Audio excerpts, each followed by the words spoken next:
Hello everyone, welcome back to our video. So നമ്മൾ ഇന്നത്തെ video വന്നിട്ട് നമ്മൾ ഒരു ഇഫ്താർ ഡേ ആണ്. സോ നമ്മൾ നമ്മളുടേതായിട്ടുള്ള ഒരു നോമ്പ് തുറ ചെയ്തിരുന്നു. അതിൻ്റെ വീഡിയോസാണ്, അതിൻ്റെ ഷോപ്പിങ്ങും പിന്നെ കുക്കിങ്ങും ഒക്കെ കൂടിയുള്ള ഒരു കുഞ്ഞു വീഡിയോ ആണ്. So let's get into the video. നമ്മളെ കുക്കിങ്ങിന് ആവശ്യമായിട്ടുള്ള സാധനങ്ങളൊക്കെ നമ്മൾ പർച്ചേസ് ചെയ്തിരുന്നത് നമ്മൾ ലുലുന്നായിരുന്നു, കാലിക്കട്ട് ലുലുന്നായിരുന്നു. സോ നമ്മൾ അവിടെ ലുലുവിലെത്തി നമുക്ക് ആവശ്യമായിട്ടുള്ള നമ്മൾ ഓൾറെഡി എന്താണ് പ്രിപ്പയർ ചെയ്യണമെന്നുള്ളത് ചെറുതായിട്ടൊക്കെ ഒന്ന് ഫിക്സ് ചെയ്തുകൊണ്ട് തന്നെ നമുക്ക് അതിൻ്റേതായിട്ടുള്ള ആവശ്യങ്ങളുള്ള സാധനങ്ങളാണ് ഡയറക്റ്റ് പോയിട്ട് എടുത്തിട്ടുണ്ടായിരുന്നത്. പിന്നെ നോർമലി കാണുന്ന ഇഫ്താർ snacks like samosa, cutlet, fruits, അങ്ങനെയുള്ള ഒരു കൈൻഡ് ഓഫ് ഇഫ്താർ അല്ല കേട്ടോ നമ്മളിവിടെ കഴിഞ്ഞിട്ടുള്ള. നമ്മളെ നോമ്പ് തുറ എക്സ്ട്രീംലി ഡിഫറെൻ്റ് ആണ്. നമുക്ക് കഴിക്കാൻ ആഗ്രഹമുള്ള ഫുഡ് ഐറ്റംസ് നമ്മൾ പ്രിപ്പയർ ചെയ്ത് അങ്ങനെ നമ്മൾ നോമ്പ് തുറക്കുക ചെയ്തിട്ടുണ്ടായിരുന്നത്. കുറച്ച് ഫിഷ് ഐറ്റംസും വെച്ചിട്ടും പിന്നെ ചിക്കനൊക്കെ വെച്ചിട്ടുള്ള ഒരു കുഞ്ഞു നോമ്പ് തുറ, ക്രാബ്സും പ്രോൺസും സ്ക്വിഡൊക്കെ വെച്ചിട്ടുള്ള ഒരു നോമ്പ് തുറയെന്ന് നമ്മൾ മനസ്സിൽ കണ്ടിട്ടുണ്ടായിരുന്നത്. സോ അതേപോലെയാണ് നമ്മൾ ചെയ്തത്. പിന്നെ നമ്മൾ നേരെ വീട്ടിലെത്തിയിട്ട് നേരെ കുക്കിംഗ് പ്രോസസ്സ് സ്റ്റാർട്ട് ചെയ്ത് ഫസ്റ്റ് തന്നെ നമ്മൾ ഞണ്ടിൻ്റെ റോസ്റ്റ് ഉണ്ടാക്കാമെന്ന് വിചാരിച്ചു, അതായത് ക്രാബ് റോസ്റ്റ്. സോ നമ്മൾ ഓൾറെഡി ഫിഷ് വാങ്ങിയതൊക്കെ ക്ലീൻ ചെയ്തിട്ടുള്ള ഫിഷായിരുന്നു. സോ നമുക്ക് വലിയ പണികളൊന്നും ഉണ്ടായിരുന്നില്ല. ജസ്റ്റ് വാഷ് ചെയ്തിട്ട് ഒന്ന് വാഷ് ചെയ്ത് 2 to 3 times വാഷ് ചെയ്ത് ഒന്ന് ക്ലീൻ ആക്കിയെടുത്തു. സോ നമുക്ക് ഞണ്ട് റോസ്റ്റ് എങ്ങനെ എളുപ്പത്തിൽ ടേസ്റ്റി ആയിട്ട് ഉണ്ടാക്കാൻ നോക്കാം. സോ നമ്മളൊരു പാൻ എടുത്ത് അതിലേക്ക് നല്ല കോക്കനട്ട് ഓയിലല്ലോ നമ്മൾ ഉണ്ടാക്കിയിട്ടുള്ളത്, അതായത് നല്ല വെളിച്ചെണ്ണയിലാണ് ഉണ്ടാക്കിയിട്ടുള്ളത്. അപ്പോഴാണ് ഒതൻറ്റിക് ടേസ്റ്റ് ഇട്ടുക. എന്നിട്ട് അനിയനിട്ട് കുറച്ച് സോൾട്ട് ഇട്ട് നല്ലോണം വാട്ടിയെടുത്ത് പിന്നെ അതിലേക്ക് ജിഞ്ചർ ഗാർലിക് പേസ്റ്റ് ആഡ് ചെയ്ത് നല്ലോണം സോട്ട് ചെയ്തതിന് ശേഷം കുറച്ച് ഗ്രീൻ ചില്ലീസ് ആഡ് ചെയ്ത് പിന്നെ നമ്മൾ കുറച്ച് കറി ലീവ്സ് ആണ് ആഡ് ചെയ്തിട്ടുണ്ടായിരുന്നത് കേട്ടോ. കാരണം അത്യാവശ്യം നല്ല രീതിക്ക് തന്നെ നമ്മൾ കറി ലീവ്സ് ആഡ് ചെയ്തിട്ടുണ്ടായിരുന്നത്. സോ നല്ല ടേസ്റ്റി ആവും കേട്ടോ കറി ലീവ്സ് ആഡ് ചെയ്യുമ്പോൾ. അറിയാമല്ലോ, ആ ഒരു ഒതൻറ്റിക് ക്രാബിൻ്റെ ടേസ്റ്റാണ് നമ്മളിതിൽ കൊണ്ടുവരാൻ ആഗ്രഹിക്കുന്നത്. then നമ്മൾ കുറച്ച് വട്ടത്തിൽ അരിഞ്ഞിട്ടുള്ള ടൊമാറ്റോസ് ആഡ് ചെയ്തിട്ടുണ്ടായിരുന്നു. ദെൻ ഈ ടൊമാറ്റോസും അണിയൻസും ഈ ഗ്രീൻ ചില്ലി എല്ലാതും കൂടി നല്ലോണം സോട്ട് ചെയ്ത് നല്ല വാടി വരുമ്പോൾ നമ്മൾ കുറച്ച് നമ്മുടെ പൊടികൾ ആഡ് ചെയ്യുകയാണ് ചെയ്തിട്ടുള്ളത്. ചില്ലി പൗഡർ, ടേമറിക് പൗഡർ, പിന്നെ കുറച്ച് സോൾട്ടും കൂടി നമുക്ക് കുറവുണ്ടായിരുന്നെങ്കിൽ കുറച്ച് സോൾട്ടും കൂടി ആഡ് ചെയ്തതിന് ശേഷം നല്ലോണം മിക്സ് ചെയ്തതിന് ശേഷം നമ്മളെ ക്രാബ്സിനെ നമ്മൾ ഓരോന്നായിട്ട് അതിലേക്ക് ഇട്ട് കൊടുക്കുക. നമ്മൾ ഓൾറെഡി കഴുകി വെച്ചല്ലോ, അതൊക്കെ ഈ ഒരു മിക്സിലേക്ക് ഇട്ട് കൊടുത്തിട്ട് നല്ലവണ്ണം ഇളക്കി എല്ലാ ക്രാബ്സിലും നമ്മൾ മസാല എത്തുന്ന രീതിയിൽ നല്ലോണം സോട്ട് ചെയ്തിട്ട് വേണം നമ്മൾ കുറച്ച് വെള്ളം ഒഴിച്ച് മൂടി വെച്ച് വേവിക്കാൻ. ഓവർ വെള്ളം ഒഴിക്കരുത്, ഓൾറെഡി അതിൽ നിന്ന് വെള്ളം വരും. അപ്പം അതവിടെ റെഡി ആവട്ടെ. നെക്സ്റ്റ് നമ്മൾ ഉണ്ടാക്കാൻ പോകുന്നത് നമ്മൾ നല്ല ടൈഗർ പ്രോൺസ് കിട്ടിയിട്ടുണ്ടായിരുന്നു. അപ്പം അത് വെച്ചിട്ടൊരു 2 കൈൻഡ് ഓഫ് ഡിഷസ് ആണ്. സോ ഫസ്റ്റ് നമ്മൾ ഉണ്ടാക്കുന്നത് പ്രോൺസ് ടെമ്പൂരയാണ്. അതിന് വേണ്ടിയിട്ട് നമ്മൾ ഒരു പാൻ എടുക്കുക, നോട്ട് ഇൻ ദ സ്റ്റൗവിലല്ല കേട്ടോ. ദെൻ അതിലേക്ക് കുറച്ച് ginger garlic paste, soya sauce, പിന്നെ പെപ്പർ പൗഡർ, എരിവിന് വേണ്ടിയിട്ട് പെപ്പർ പൗഡറാണ്, പിന്നെ സോൾട്ട്, ഇതിനെല്ലാം കൂടി മിക്സ് ആക്കിയതിന് ശേഷം ഒരു എഗ്ഗ് അതിലേക്ക് പൊട്ടിച്ച് വെച്ചതിന് ശേഷം നല്ലൊരു മിക്സ്ചർ ഉണ്ടാക്കുക. നമുക്ക് പിന്നെ ഇതിലേക്ക് നമ്മുടെ കഴുകി വെച്ചിട്ടുള്ള ഈ ഒരു പ്രോൺസ് ഉണ്ടല്ലോ, നമ്മളിവിടെ തല യൂസ് ചെയ്തിട്ടില്ല കേട്ടോ, നിങ്ങൾക്ക് വേണമെങ്കിൽ തല യൂസ് ചെയ്യാം. പിന്നെ ഈ പ്രോൺസ് ഇതിലേക്ക് ഇട്ടിട്ട് നല്ല മിക്സ് ചെയ്തതിന് ശേഷം ഒരു 1/2 hour വെയിറ്റ് ചെയ്യാം, റെസ്റ്റ് ചെയ്തതിന് ശേഷം. അപ്പോൾ ഈ ഒരു മസാല ഇതിലേക്ക് നല്ലാണ്ട് പിടിക്കും. റെസ്റ്റ് ചെയ്യാൻ വെക്കുക. അപ്പോൾ ഇതിലേക്ക് മസാല നല്ല പിടിച്ച് വരും. ദെൻ നമ്മൾ എന്ത് ചെയ്യുക, ഒരു ടൂത്ത് പിക്കോ എന്തെങ്കിലും വെച്ചിട്ട് ഇതിൻ്റെ സെൻറ്ററിലൂടെ കുത്തിയിട്ട് ഇതിനൊന്ന് സ്ട്രൈറ്റ് ആക്കി എടുക്കുക. ബിക്കോസ് നമ്മളിത് ഫ്രൈ ചെയ്യുന്ന ടൈമിൽ ഇത് അങ്ങോട്ട് ബെൻഡ് ആവാതിരിക്കാൻ വേണ്ടിയിട്ടാട്ടോ ഇത് ചെയ്യുന്നത്. ദെൻ ഇതിലേക്കൊരു കോട്ടിങ് വേണം. അതിന് വേണ്ടി കുറച്ച് മൈദ, കോൺഫ്ലവർ, സോൾട്ട്, പെപ്പർ പൗഡർ ഇവയെല്ലാം കൂടി മിക്സ് ചെയ്തതിന് ശേഷം നമ്മൾ എന്ത് ചെയ്യുക, നമ്മൾ ഓൾറെഡി മാരിനേഷൻ ഒരു എഗ്ഗ് മിക്സ്ചറിലാണല്ലോ നമ്മൾ മാരിനേറ്റ് ചെയ്തത്, അതൊന്ന് ഡയറക്റ്റ് നമ്മുടെ പ്രോൺസിന് എടുത്തിട്ട് ഈ മൈദ മിക്സിലിട്ടൊന്ന് കോട്ട് ചെയ്ത് ദെൻ നമ്മളടുത്ത് ഓൾറെഡി ഒരു എഗ്ഗിൻ്റെ മിക്സ്ചർ ഉണ്ട്. സോ നമ്മളെ വേറൊരു എഗ്ഗിൻ്റെ ഉണ്ടാക്കിയിട്ടില്ല. അല്ലാന്നുണ്ടെങ്കിൽ നമുക്കൊരു എഗ്ഗ് ഒന്ന് പൊട്ടിച്ചിട്ട് ജസ്റ്റ് ബീറ്റ് ചെയ്തിട്ട് കട്ട്ലറ്റ് പോലെ ചെയ്യാവുന്നതാണ്. ബട്ട് നമുക്കിവിടെ ഓൾറെഡി നമുക്ക് എഗ്ഗിൻ്റെ ഒരു മിക്സ്ചർ ഉള്ളതുകൊണ്ട് തന്നെ അതിൽ തന്നെ കോട്ട് ചെയ്ത് ബ്രെഡ് ക്രംസിലിട്ടിട്ടൊന്ന് ഫോൾഡ് ചെയ്തിട്ട് ഫ്രൈ ചെയ്യുകയാണ് ചെയ്തിട്ടുള്ളത്.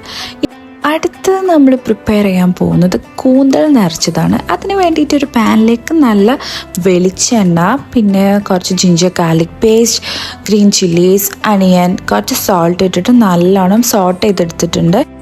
സ്ക്വിഡിൻ്റെ സീസൺ അല്ലാത്തതുകൊണ്ട് നമുക്ക് വലിയ കൈൻഡ് ഓഫ് കൂന്തൽസ് കിട്ടിയിട്ടുണ്ടായിരുന്നില്ല കേട്ടോ. അപ്പോൾ ഒരു ചെറുതാണ് കിട്ടിയിട്ടുണ്ട്. നമ്മൾ ഇതിലേക്ക് പിന്നെ ഒന്ന് ആ ഒരു ഫ്ലേവറിന് വേണ്ടിയിട്ട് സ്ക്വിഡിൻ്റെ കുറച്ച് ഹെഡ് പോർഷനൊക്കെ കട്ട് ചെയ്തതിന് ശേഷം ഈ ഒരു മിക്സിലേക്ക് ഓൾറെഡി ഇട്ട് കൊടുത്തിട്ടുണ്ട്. പിന്നെ കുറച്ച് ടൊമാറ്റോസ് ആൻഡ് കറി ലീവ്സ്, പിന്നെ ഇതിലേക്ക് മസാലകളായിട്ട് നമ്മൾ കുറച്ച് ടേമറിക് പൗഡർ, ചില്ലി പൗഡർ, പിന്നെ കുറച്ചും കൂടി സോൾട്ട് കുറച്ച് കുറവുണ്ടായിരുന്നു, അതിനനുസരിച്ച് ആഡ് ചെയ്തു. അങ്ങനെ നല്ല വാട്ടി നല്ല അടിപൊളി മസാല റെഡി ആയിട്ടുണ്ട്. ദെൻ നമ്മൾ ഈ കൂന്തൽ ഇതേപോലെ ക്ലീൻ ചെയ്ത കൂന്തളാണ് വാങ്ങിയിട്ടുണ്ടായിരുന്നത്. അപ്പോൾ അതിൻ്റെ ഉള്ളിലേക്ക് ഇതേപോലെ ഫില്ല് ചെയ്ത് കൊടുത്തിട്ട് ഹെഡ് പോർഷൻ എടുക്കുക. ദെൻ ടൂത്ത് പിക്ക് വെച്ചിട്ട് ഇതേപോലെ ഒന്ന് കവർ ചെയ്ത് കൊടുക്കുക. കവർ ചെയ്യുക മീൻസ് ഒന്ന് ജോയിൻ ചെയ്യുക. കാരണം നമ്മളെ ഉള്ളിലുള്ള മിക്സ്ചേഴ്സ്, അതായത് നമ്മളെ ഫില്ലിങ് പുറത്തേക്ക് വരാൻ പാടില്ലല്ലോ. തന്നെ അതവിടെ ഒന്ന് ബോയിൽ ചെയ്തെടുക്കുക, ആവി കയറ്റുക, ഐ മീൻസ് സ്റ്റീം ചെയ്തെടുക്കുക.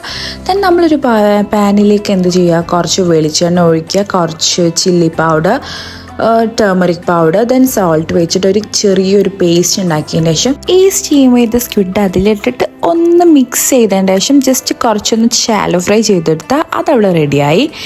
ദെൻ നമ്മൾ നെക്സ്റ്റ് ഉണ്ടാക്കാൻ പോകുന്നത് നല്ല അടിപൊളി ചെമ്മീൻ പൊരിച്ചതാണ്. അതിന് വേണ്ടിയിട്ടൊരു പാൻ എടുക്കുക, അതിലേക്ക് കുറച്ച് ginger garlic paste, chilli powder, red chilli powder, പിന്നെ നമ്മൾ ടേമറിക് പൗഡർ, കുറച്ച് ഉപ്പ്, പെപ്പർ പൗഡർ, ദെൻ കുറച്ച് വെളിച്ചെണ്ണ.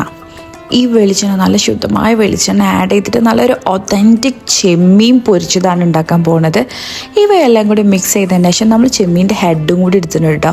ചെമ്മീൻ്റെ തലയും കൂടി ഇതേപോലെ പൊരിച്ച് വരുമ്പോണ്ടല്ലോ മോനെ അടിപൊളി ടേസ്റ്റാണ്. സോ നമ്മൾ തലയോട് കൂടിയിട്ടുള്ള ചെമ്മീനാണ് എടുത്തിട്ടുള്ളത് ഈ ഒരു ഡിഷിന് വേണ്ടിയിട്ട്. ദെൻ ഇതൊരു ഹാഫ് അവർ മാരിനേറ്റ് ചെയ്തിട്ട് എടുത്ത് വെക്കുക. ദെൻ നല്ല ചൂടായ വെളിച്ചെണ്ണയിലിട്ടിട്ട് അങ്ങോട്ട് പൊരിച്ചെടുക്കുക. അത്രേ ഉള്ളൂ പണി. ബട്ട് ഇതിൽ കൂടുതൽ മസാലാസ് ആഡ് ചെയ്യാത്തതിൻ്റെ കാരണം നമുക്ക് ആ ചെമ്മീൻ്റെ ആ ഒത്തൻറ്റിക് ടേസ്റ്റ് കിട്ടാൻ വേണ്ടിയിട്ടാണ്. ശരിക്കും ഇത് പൊരിച്ച് വന്നപ്പോൾ തന്നെ നമുക്ക് കഴിക്കാനുള്ള ടെൻഡൻസി കൂടിയിട്ട്, പിന്നെ നോമ്പായിട്ട് ജസ്റ്റ് കൺട്രോൾ ചെയ്ത് നിന്നതാണ്. ഈ ആ മോനെ ഇതുകൊണ്ടൊക്കെ പൊരിച്ച് വന്നപ്പോൾ അടിപൊളിയായിട്ട് നമുക്ക് കിട്ടിയിട്ടുണ്ട് കേട്ടോ. കുറച്ച് ബെൻഡായി പോയിട്ടുണ്ട്, ബട്ട് അറിയാമല്ലോ ചെമ്മീനല്ലേ. ദെൻ നമ്മൾ നെക്സ്റ്റ് പ്രിപ്പയർ ചെയ്യാൻ പോകുന്നത് ഒരു സ്ക്വിഡിൻ്റെ റോസ്റ്റാണ്, ഒരു ഡ്രൈ ആയിട്ടുള്ള റോസ്റ്റ്. അതിന് വേണ്ടിയിട്ട് ഒരു പാനിലേക്ക് കുറച്ച് ginger garlic paste, chilli powder, turmeric powder, salt, പിന്നെ കുറച്ച് വെളിച്ചെണ്ണ ആഡ് ചെയ്തിട്ട് എന്ത് ചെയ്യുക, നമ്മുടെ സ്ക്വിഡിനെ അതിലേക്ക് ഇട്ടിട്ട് മാരിനേറ്റ് ചെയ്ത് വെക്കുക. ഇതേ പറഞ്ഞ പോലെ ഒരു ഹാഫ് അവർ മാരിനേറ്റ് ചെയ്ത് വെക്കുക. കാരണം ആ മസാലാസൊക്കെ അതിൽ പിടിച്ചാൽ അടിപൊളിയായിട്ട് നമുക്ക് കിട്ടും. കുറച്ച് കറി ലീവ്സും കൂടി ഇട്ട് കൊടുത്തിട്ടുണ്ട്. ദെൻ നമ്മളിത് റെഡിയാക്കി എടുത്തിട്ടുണ്ട് കേട്ടോ. അതിൻ്റെ വീഡിയോ ക്ലിപ്സ് പോയി, അതാണ് സംഭവം. ദെൻ നമ്മൾ ലാസ്റ്റ് ഡിഷായിട്ട് നമ്മളൊരു കൊറിയൻ ചിക്കനാണ് ഉണ്ടാക്കുന്നത്. ഈ ചിക്കൻ്റെ വിങ്സ് മാത്രം നമ്മൾ നോക്കി വാങ്ങിച്ചിട്ടുണ്ടായിരുന്നു. ഒരു ബൗളെടുക്കുക, അതിലേക്ക് കുറച്ച് ജിഞ്ചർ ഗാർലിക് പേസ്റ്റ് ആഡ് ചെയ്യുക. ദെൻ അതിലേക്ക് കുറച്ച് സോയാ സോസ് ആഡ് ചെയ്യാനുണ്ട്, പെപ്പർ പൗഡർ ആഡ് ചെയ്യാനുണ്ട്. നമ്മളിതൊരു റെഡ് മസാലയല്ല കേട്ടോ, കുറച്ച് സോൾട്ട് ആഡ് ചെയ്യും, പിന്നെ ഒരു മാഗി ക്യൂബ്, പിന്നെ ഞാൻ പറഞ്ഞ പോലെ തന്നെ കുറച്ച് സോയ സോസ് ഓൾറെഡി ആഡ് ചെയ്ത് ഞാൻ പറഞ്ഞല്ലോ. പിന്നെ അതിലേക്ക് നമ്മൾ ഒരു എഗ്ഗ് ആഡ് ചെയ്യണം. എന്നിട്ട് ഇത് നല്ലൊരു പേസ്റ്റ് ആക്കി എടുക്കാം. ഇതാണ് നമ്മൾ ചിക്കൻക്ക് കൊടുക്കാൻ പോകുന്ന മാരിനേഷൻ. ഇത് പറഞ്ഞ പോലെ തന്നെ ഒരു 2 hours എങ്കിലും നമ്മൾ മാരിനേറ്റ് ചെയ്ത് വെച്ചിട്ടുണ്ടെങ്കിൽ അടിപൊളിയാവും. ഞങ്ങളിത് ഇടയ്ക്കിടയ്ക്ക് ട്രൈ ചെയ്യാറുണ്ട്, ബിക്കോസ് ഞങ്ങൾക്ക് എല്ലാവർക്കും ഇത് അടിപൊളിയായിട്ട് ഇഷ്ടമാണ് കേട്ടോ. സോ നിങ്ങളും എന്തായാലും ട്രൈ ചെയ്ത് നോക്കി. ഒരു വൺ ഓഫ് ദ അടിപൊളി ഡിഷാണ്. സോ ഇത് നമ്മൾ മാരിനേറ്റ് ചെയ്തിട്ട് ഏകദേശം ഒരു 1 hour വെച്ചിട്ടുണ്ട്. തന്നെ ഇതിനും ഒരു കോട്ടിങ് കൊടുക്കാനുണ്ട്, ലൈക്ക് മൈദ, കോൺഫ്ലോർ, പെപ്പർ പൗഡർ, കുറച്ച് സോൾട്ട് ഇതിലിട്ടിട്ട്. ഇതാണ് നമ്മൾ ഈ ഒരു ബ്രോസ്റ്റ് കൈൻഡ് ഓഫ് ആയിട്ടാണ് ഈ ചിക്കനെ കോട്ട് ചെയ്തിട്ട് നമ്മൾ ഫ്രൈ ചെയ്തെടുക്കുന്നത്. അപ്പോൾ ഈ ഒരു മൈദ മിക്സിലിട്ടിട്ട് നമ്മൾ ചിക്കനെ നല്ലോണം എല്ലതും ഒന്ന് കോട്ട് ചെയ്തെടുത്തതിന് ശേഷം നല്ലൊരു പാനിൽ ഓയിൽ ഒഴിച്ച് അത് ഫ്രൈ ചെയ്തെടുക്കുക. വേണമെങ്കിൽ നമുക്ക് ഡബിൾ ഫ്രൈ ചെയ്തെടുക്കാം. അതായത് ഒന്ന് ഫ്രൈ ചെയ്തതിന് ശേഷം പിന്നീടും അതന്നെ സെയിം ഓയിലിൽ ഒന്നും കൂടി ഫ്രൈ ചെയ്തെടുക്കുമ്പോൾ നമുക്ക് നല്ലൊരു കോട്ടിങ്ങിൽ കിട്ടും കേട്ടോ.